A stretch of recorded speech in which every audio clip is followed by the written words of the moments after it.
So I'm rich not because of money. I'm rich because I've been through a whole bunch of shit. Like, I don't see anyone else on the planet richer than me because they're either too old or their life's been too easy.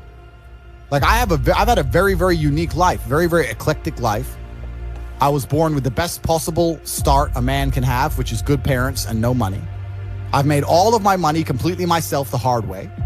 Men think it's okay to just become comfortable now. You're not supposed to be comfortable. You were never evolved to be comfortable. You're supposed to be uncomfortable. Right. And if you make yourself uncomfortable constructively, it's very easy to be anything you want.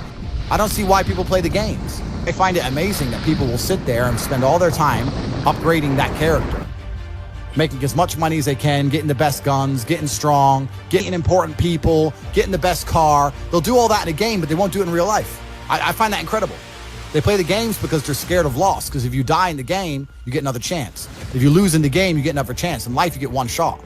If you get some balls, that's what life is as a game. That's what life is as a man. This is one big video game. You get to upgrade your character. You're not born with any value. As a man, if you don't make yourself valuable, you have no value. You have to get up and do it.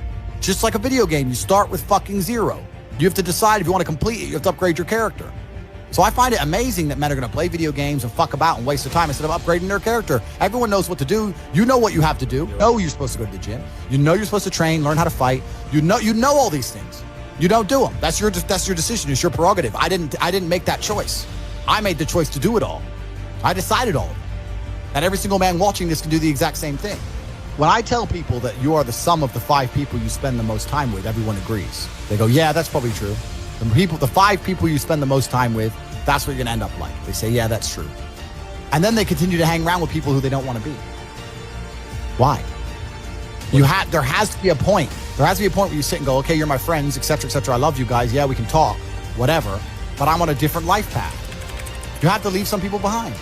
If you were to come hang around with me and my crew, you would be self-conscious, and that self-consciousness would motivate you, or they would certainly instill the discipline required for you to change. You don't feel self-conscious amongst your peers. That's why you don't change. If you were to get in a room and you're the only person who ain't a fucking monster, you'd want to become a monster. That's life. That's humanity. So I say this to people all the time. If you know you're the sum of the 5 people you hang around with, why you hang around with people you don't want to be? We're living in a comfortable world now where people think, oh, it doesn't matter, it doesn't matter. But you know what? To some degree, it does matter. It does matter, and I'll tell you who it matters to. It matters to your soul, and it matters to God. I stand in the mirror with a pure heart. I know I am the best version of me that could possibly ever exist. I know that God is proud of me. There's nothing that God hates more than sloth and laziness. If God were to create a man, and that man were to sit around and do fuck all, God will frown upon you. It's why you're never lucky. If you're listening to this and you think I'm never lucky, I'll tell you why, because God dislikes you because you're fucking lazy. Start to work. Start to show God the beauty of his own creations. You'd be amazed how lucky you'll become. Your minds are broken. You need to rewire your mind and resist the slave programming. I'll tell you how. First thing you have to do is identify it. You have to identify what is happening to you. I use my mind to break the trap. What I do is I allow my enemy to manipulate me on purpose. And then I use my mind to break the trap and punish the perpetrators. I will sit on TikTok for a day and I'll just enjoy TikTok. And by the end of the day, I'll watch myself. How quickly I'm looking to be entertained, how little time I give a video, how fucked up I am. And then I'll blink and I'll cure my fucking brain. You must allow yourself to be manipulated and you must fix it. All of it. If you cannot control your own mind, then you are just a feather in the wind of life. Because your own mind is the only thing you can control. You can't control the weather. Right. You can't control other people. You can't even control whether your heart stops beating. You might have a heart attack tomorrow. You can't control anything besides what you think. If you cannot control your own mind, then you go through life with zero control, zero influence. You can't control anything. You're just a feather in the wind, waiting for life to blow you from happy place to sad place to happy place to sad place, completely hoping on the gods to be fortunate to you, because if any genuine discomfort comes your way, you're fucked.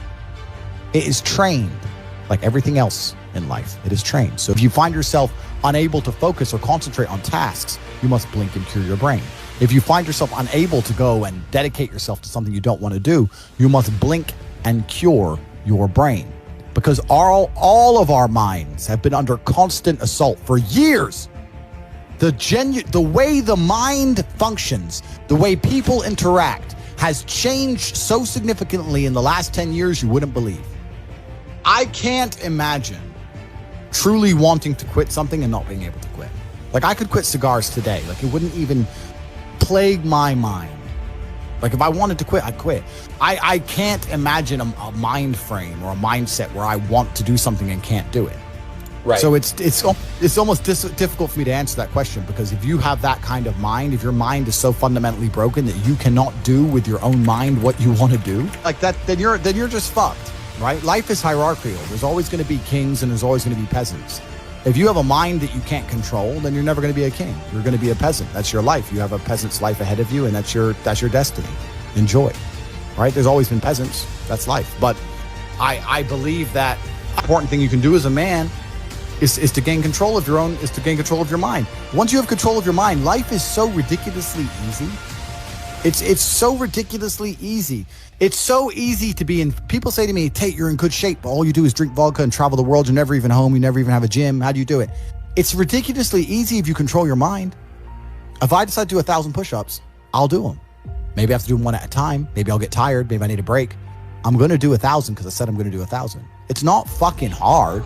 Everyone knows what they're supposed to do. Once you control your mind, it's easy, right? Getting over a breakup with that bitch. You miss that girl, you're upset, you miss her with all your heart, da-da-da. But once you realize she's gone, if you control your mind, she's gone now. She's gone now, gonna miss her. That's a shame. Off to the gym. You either control your mind or you don't. And all of these things stem from the same problem. It's something you can do. It's something that is learned. It's something that is taught. But it's something that I needed to survive. So for me, it's easy, right? It's all I've ever known. Right. But people have they don't need it to survive, so they never develop the skill. It's just how it works. At the end of World War II, when men went to Europe and saw unspeakable horrors at the end of World War II, did they all come home and need therapy, or did they all come home and get back to life? Because that was, everyone was taught to have a mind that they control because they needed it to survive. There's no one else. That's how life worked back then. Now imagine there was a war that big. Imagine the fucking therapy, the fallout, the fucking bullshit. No one would be able to fucking even just go back in. And I'm not saying they didn't see bad things. I'm not saying it's not hard. It's fucking horrible. But that's how it works. That's life. Like, I've seen shit. Like, we've all had our trauma. You have to get through it. Goals are for motivation. I don't work on motivation. I work on discipline. So I don't have a set goal. I just get up and do what I know I'm supposed to do. I don't work to try and afford that car. I work because I'm supposed to work. And then I can already afford that car and another one and another one and a boat and a plane and a house and another house and a land. And then I just work. I do my work. That is my duty as a man. It's my duty to God. I train in the gym. It is my duty to God. I do my duties to God. I fulfill my duty. I'm an old school gentleman of honor and respect. I do what I'm supposed to do. I don't have any particular set goals. Anything I decide to do or want to do, I can do instantly. And if I can't do it instantly, I can do it pretty fucking quickly. I don't need goals in that old traditional sense. I do what I'm supposed to do.